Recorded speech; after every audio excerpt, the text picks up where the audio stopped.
Вы смотрите «Актуальное интервью». В студии работает Александр Лысак. Сегодня с гостем студии Матрёной Скрябиной, председателем профсоюза «Профалмаз», акционерной компании «Алроса». Поговорим о работе, наверное, одной из самых крупнейших общественных организаций в республике. Матрёна Вячеславовна, здравствуйте. Спасибо, что пришли к нам в студию, нашли время. Здравствуйте. Давайте поговорим о «Профалмазе». Самая крупная и влиятельная общественная организация в Западной Якутии, наверное, во всей республике. 30 тысяч членов «Профалмаза». Как мотивируете людей вступать в профсоюз? Как это удается? Да, действительно, профсоюз «Профалмаз» является межрегиональным. Кроме Республики Саха-Якутия, мы еще действуем в 4 субъектах Российской Федерации. Это, кроме Республики Саха-Якутия, Иркутская область, Архангельская область, Краснодарский край и город Москва. То есть везде, где есть подразделение акционерной компании «Алроса», там действует наш межрегиональный профсоюз. Потому что профсоюз «Профалмаз» возник тогда же, когда и акционерная компания «Алроса», то есть нашей истории уже больше 50 лет. Мы начинали в палатках Треста Якуталмаз. Сейчас в Якутии около 28 тысяч из 30 членов профсоюза, 30 тысяч членов профсоюза находятся. Конечно, мы сейчас живем в стремительно изменяющееся время, да? И цели и задачи основные, конечно, они остаются. Это защита трудовых прав членов профсоюза, но формы мотивации, они меняются, да? Потому что меняется поколение людей, меняются их запросы. Мы в последнее время внедрили очень много новых программ, потому что в последнее время вообще был тренд такой выхода из профсоюза, да, и многие считают, что такая форма общественных организаций, она уже изжила себя, но такие люди совершенно неправы, потому что та проблема, которой занимается профсоюз, да, это отстаивание трудовых прав обыкновенных членов профсоюза, она будет актуальна всегда, вне зависимости от формы собственности. У нас в городах Мирный, Айха, Удачный, например, есть система скидок, которая называется «Профсоюзный плюс». При посещении определенных магазинов, с которыми у нас заключены договора, это могут быть не только магазины, это могут быть учреждения общественного питания, это, например, и сфера услуг, прачечная. Члены профсоюза получают различные скидки. В зависимости, у нас есть различные программы, начиная от 2 до 20%. Вот, например, у нас даже с авиакомпанией «Алроса» действует такая программа. Члены профсоюза получают скидку 2%, но учитывая, что стоимость авиабилетов, вы сами знаете какая, это все равно существенная льгота. Вот у нас очень много говорят о том, что профсоюз предоставляет определенные льготы, но еще, насколько мы знаем, одна из задач профсоюза – это защита членов профсоюза, защита сотрудников. Вот как часто и какие возникают трудовые споры в коллективах компаний, как профсоюз помогает их разрешать? У нас в штате профсоюза есть юрист, который занимается обращениями. Любой член профсоюза имеет право как напрямую сразу обратиться к юристу, так и мы сейчас внедряем различные формы работы, когда любой член профсоюза, используя, например, сайт, возможности нашего сайта или, другие какие-то формы, написать электронное письмо, и обратиться напрямую к председателю или, например, к специалисту, который у нас там занимается отдыхом и оздоровлением. Если говорить про юридическую помощь, да, то, например, за 2017 год, у меня есть статистика, поступило 210 обращений от 260 членов профсоюза. Да? То есть мы тут понимаем, что есть частные случаи, где член профсоюза обращается по вопросу, который касается лично его, а есть и групповые обращения. Если мы рассмотрим качественно вот это общее количество, это не всегда бывают жалобы на действия работодателя. Большая часть, порядка 70%, это обращение за разъяснениями. Да? Например, у нас один общий коллективный договор действует во всей компании «Алроса», но иногда он применяется по-разному в различных подразделениях, и часто очень обращаются работники для того, чтобы понимать, да, правильно ли применили вот в данной конкретной ситуации его коллективный договор. Но иногда бывают и жалобы. По жалобам конкретно мы работаем. Иногда это, значит, не получается что-то решить в рабочем порядке, бывают и обращения к работодателю, но хочу как бы констатировать, что большинство обращений работников в случае нарушения их трудовых прав, конечно, заканчиваются восстановлением их трудовых прав. Ну, вот вы затронули как раз тему коллективного договора, а как часто он корректируется? Понятно, что предусмотрены коллективным договором различные льготы, гарантии, но корректировка как часто происходит? Да, коллективный договор компании вот в целом, как вы совершенно правильно заметили, он заключается на 3 года и действует в течение 3 лет, но это такая живая вещь, не застывшая. У нас есть в компании постоянно действующая комиссия по регулированию социально-трудовых отношений. Она состоит из 30 человек, туда входят 15 человек со стороны работодателя и 15 человек со стороны профсоюза. Мы пытаемся сделать так, чтобы в нее вошли представители различных площадок, различных подразделений компании «Алроса», чтобы действительно те решения, которые мы принимаем, и изменения, значит, отражали бы и были справедливые для большей части коллектива.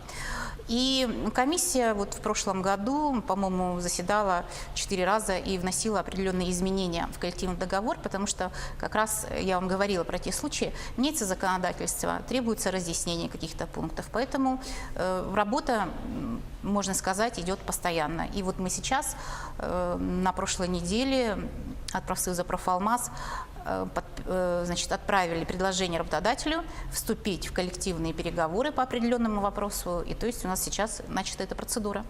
Вот этот год в Якутии объявлен годом содействия занятости.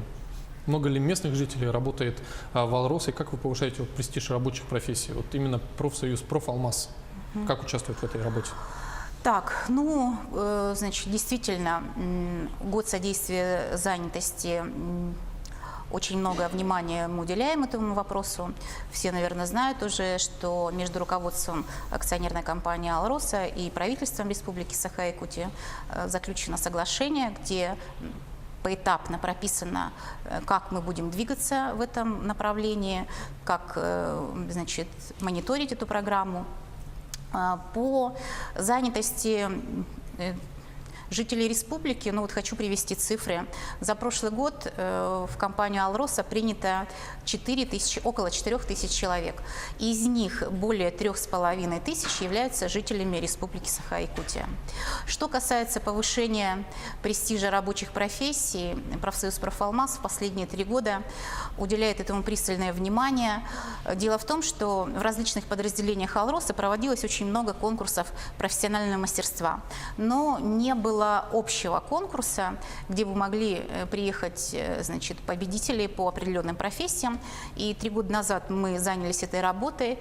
Вот хочу сказать, что у нас в прошлом году мы провели 9 конкурсов профессионального мастерства. У нас победитель конкурса получает от профсоюза первая премия – это 100 тысяч рублей. Вторая премия – это бесплатная путевка. Значит, ну и 3-я премия тоже совершенно очень достойная. Кроме этого, кроме денежных призов, есть еще, значит, мотивация не менее стимулирующая. У нас победители, в зависимости от того, на какой площадке они работают, мы в городе Мирный, Айхал, Удачный, Ленск, значит, появляются большие баннеры сити-формата, где, значит, мы размещаем лица победителей. Я считаю, что лучших наших рабочих все должны знать в лицо. Вот буквально на прошлой неделе мы занимаемся, было первое совещание по конкурсу профессионального мастерства, который планируется у нас в мае. Это профессия электрогазосварщик. В январе этого года «Алроса» объявила открытый конкурс проектов по возобновлению добычи алмазов на трубке «Мир». В эти дни должны стать известны результаты конкурса. И, ну, вы наверняка, как руководитель крупной общественной организации, компании, вот пристально следите все равно за вот этими всеми событиями. Как авария повлияла на стабильность трудового коллектива? Ну, давайте вначале про конкурс, да. Значит, действительно, компания «Алроса» объявила конкурс, и нас всех интересует, не только «Профалмаз», всех жителей города Мирного, всех работников акционерной компании «Алроса» интересует перспектива, что будет с рудником «Мир». На конкурс было подано более 50 заявок. первоначальный этап конкурса, значит, рассмотрели все эти заявки, и, значит, из них выделили 33 проекта. И, как вы совершенно правильно заметили, вот буквально на днях состоялась следующая стадия. И из этих 33 проектов было отобрано 10, и уже рассмотрены детально вот эти 10 проектов. В этих проектах приняло участие не только работники, да, акционерной компании, но и различные, значит, научные и проектные институты и творческие коллективы. По имеющейся у меня информации, значит, первое место не было присуждено, было, значит, 2 вторых выбрано, и, значит, и 3 место. Там очень существенный был призовой фонд, да, 1 000 000 рублей получили авторы, значит, которые разделили 2 место. 3 место я сумму сейчас вам не озвучу. И еще было очень много, значит, поощрительных призов. Дело в том, что, насколько я понимаю, идея была не выбрать победителя, а собрать вообще вот все, абсолютно все, значит, мысли, идеи, значит, предложения, каким образом, значит, эффективнее восстановить работу на руднике «Мир». И сейчас следующий этап. Компания будет консолидировать все эти идеи и дальше будет двигаться в этом направлении. Но все-таки по стабильности трудового коллектива все равно удалось ли трудоустроить, во-первых, людей, которые остались в итоге без работы? Ну, как помогли в этом? Для нас, для всех действительно это был тяжелый удар. Да? Значит, на самом, значит, руднике «Мир» работало больше 700 человек. И все понимают, что компания «Алроса» – это единый механизм. Да? Если мы потеряли такой актив, да, у нас следующее это идет и обогатительные фабрики, то есть объем стал меньше. На обогатительную фабрику работает автотранспорт, который перевозит руду, да, на обогащение на фабрику. И дальше, и дальше, и дальше, и дальше по всей цепочке. То есть в результате аварии на руднике «Мир» в действительности, то есть эти цифры людей, которые потеряли работу, больше, чем 700, это, наверное, около 1000, и для них, для всех это было неожиданностью, было ударом. Действительно была проделана огромная работа. Часть людей из подземных профессий были перемещены на рудник Айхал и рудник Удачный. Значит, также были предусмотрены определенные выплаты. Ну и, конечно, у нас есть часть коллектива, которая пошла под сокращение и сейчас, значит, получает вот эти вот выплаты, которые предусмотрены законодательством. Но хочу сказать, что банк профессий по «Алросу», он достаточно обширен, и каждый имеет возможность трудоустроиться. Люди без работы не останутся. Да. Матрена Вячеславовна, спасибо, что пришли к нам в студию и ответили на наши вопросы. Я напомню, что гостем программы «Актуальное интервью» стала Матрена Скрябина, председатель профсоюза «Профалмаз» компании «Алроса».